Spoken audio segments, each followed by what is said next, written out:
Buenos días a todos. ¿Cómo amanecieron? Bendiciones. Esperamos si haya tenido un bonito fin de semana, que se hayan gozado en las cosas de Dios. Un placer nuevamente estar aquí con ustedes esta mañana. De donde quiera que nos estés viendo, si nos estás viendo en vivo, bienvenido a esta transmisión. Si nos vas a ver durante la tarde de este día, te damos la bienvenida. Te queremos dar a saber que los lunes, miércoles y viernes tenemos la transmisión a 8 de la mañana, tiempo pacífico. Hemos estado hablando acerca del tema del enojo, las consecuencias del enojo. Hoy me gustaría hablarles a ustedes acerca de la ira justa.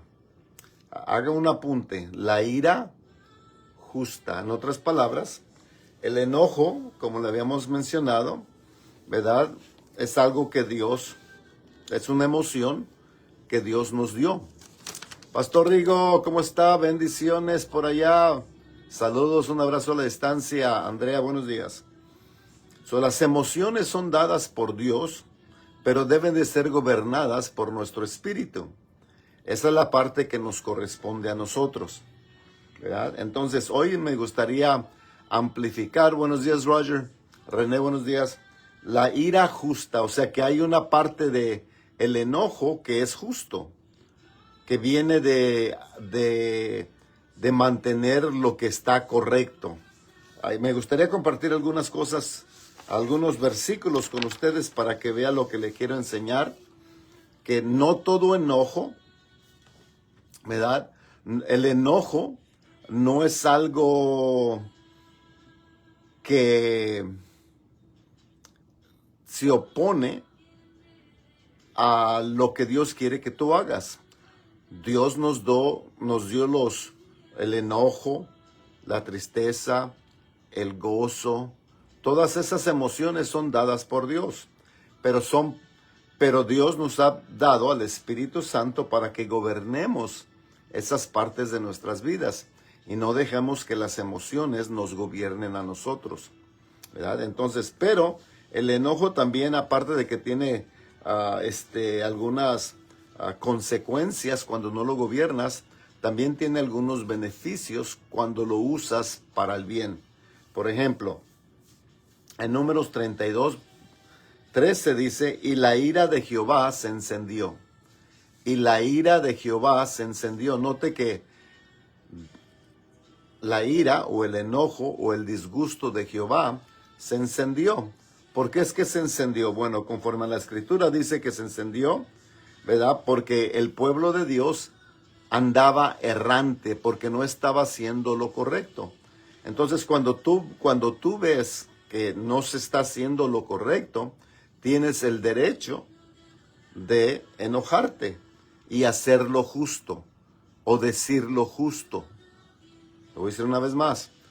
Cuando tú ves que no se está haciendo lo correcto, tú tienes el derecho de enojarte para corregir lo que se está haciendo injustamente.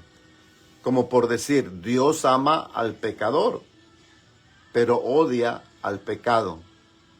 Eso se llama la ira justa. O sea, Dios no le agrada que tú vivas en pecado, pero ama al pecador.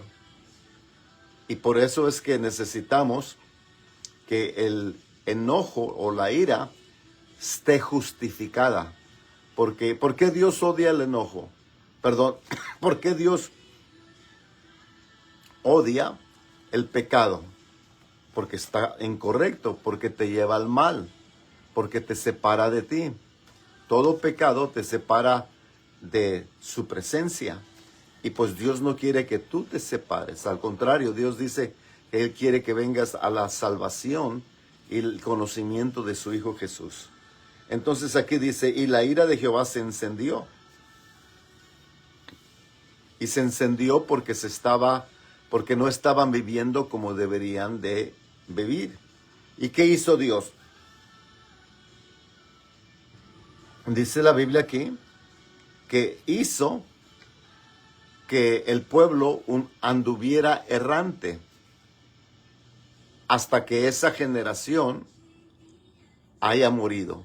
Y toda esa generación murió para que así el pecado no entrara a la tierra prometida. Eso se llama ira justa. O sea, Dios hizo lo justo. Bueno, si tú quieres vivir así, adelante, pero no puedes continuar viviendo así y ser parte de lo que yo tengo para aquellos que hacen el bien. ¿Hace sentido? Bueno, aquí está otra cita. Mateo 21, 12 al 13 dice, y entró Jesús en el templo de Dios y echó fuera a todos los que vendían y compraban en el templo, y volcó las mesas de los cambistas y las sillas de los que vendían palomas.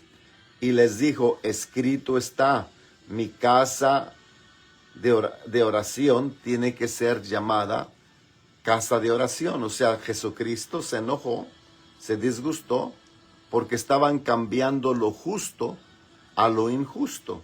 Y cuando tú eres testigo de algo así, tienes el derecho de decir algo, tienes el derecho de corregir algo.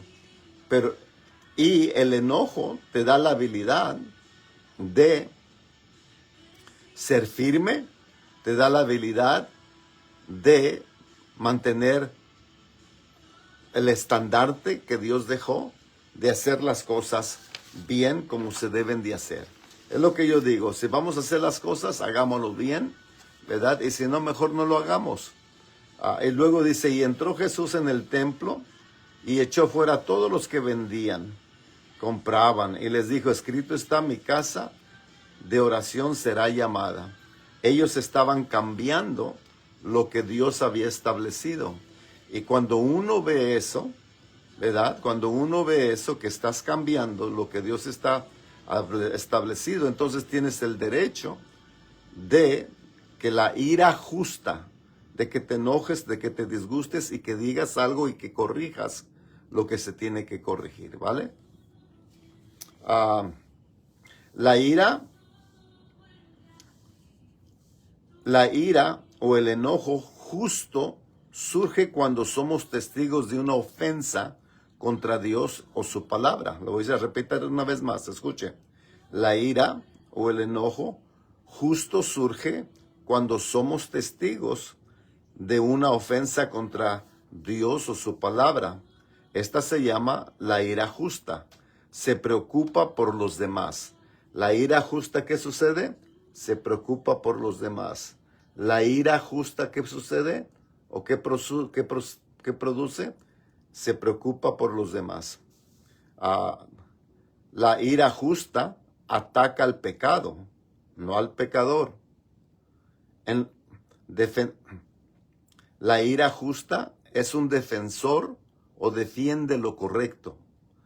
Entonces, el enojo, gobernado por el Espíritu Santo, defiende lo correcto. Ataca al pecado, pero no al pecador. Nada cambia. ¿Sabía que nada cambia hasta que uno no se enoja? Muchas cosas no han cambiado porque pues no te has enojado lo suficiente. El enojo te da unas habilidades que quizás otras emociones no te la den. El enojo te da la habilidad de enfocarte sin considerar tu alrededor. En otras palabras, no importa quién esté, no importa quién esté viendo, no importa quién está presente. Cuando es el enojo justo, ¿verdad? Sabes a quién dirigirte, sabes cómo dirigirte y sabes cómo arreglar las cosas y hacerlas como Dios propuso. Dice la Biblia, aquí está un último ejemplo, en Hechos, dice, había una muchacha que durante varios días salía en cuanto siguiendo a Pablo, y a nosotros daba voces diciendo, estos hombres son siervos del Altísimo, quien nos anuncian el camino de salvación. Y esto lo hacía por muchos días, no te ponga atención. Y estas cosas las hacía por muchos días. Mas Pablo, desagradándose o molesto, dice que Pablo no aguantó más y muy enojado le dijo al Espíritu: en el nombre de Jesús te ordeno que salgas de esta muchacha. Y el Espíritu salió, ¿verdad? Entonces, la ira justa ataca el mal, defiende al pecador, defiende lo que está correcto. Entonces, el enojo tiene cosas que necesitamos que estudiarlas un poco más amplias. En el tiempo que yo me doy con ustedes, pues no tengo el tiempo para entrar mucho en detalle, pero ya, ¿qué fue? La semana pasada hablamos hablamos de las consecuencias del enojo, hablamos que no permitas que alguien ponga sobre ti, que te diga: no, es que pues ya eres cristiano, ya no te debes de enojar. La Biblia no nos dice que como cristiano ya no te enojes. Al contrario, mientras sea un enojo justo, tienes todo el derecho de hacerlo, pero no permitir que el enojo gobierne tus acciones, gobierne tus decisiones, sino que siempre debe ser gobernado por el Espíritu Santo. Amén. Bueno, los dejo con eso. Espero y eso los haya puesto a pensar algo, ¿verdad? Y evaluar algunas cosas. A veces nomás los que escuchan palabra de Dios le dicen todo amén, amén, amén hermano, y no hacen su propio bosquejo. Yo te exhorto que hagas tu propio bosquejo, que tú estudies las escrituras que te doy. Siempre por ley debe de haber capítulo y versículo, por ley. Si no hay capítulo y versículo, solamente es la opinión de alguien. Y la Biblia dice que toda palabra quede establecida en la boca de uno, de dos o hasta de tres. ¿Qué quiere decir eso? Que no puedes solamente usar un versículo para establecer una verdad. No. Tienes que estar en contexto. Tiene que haber 2, 3 versículos que apunten hacia la misma dirección y apoyen lo que tú estás diciendo, ¿vale? Bueno, los dejo. Un abrazo a la distancia. Bendiciones. Que tenga bonito día. Comparte el video con alguien. Chao.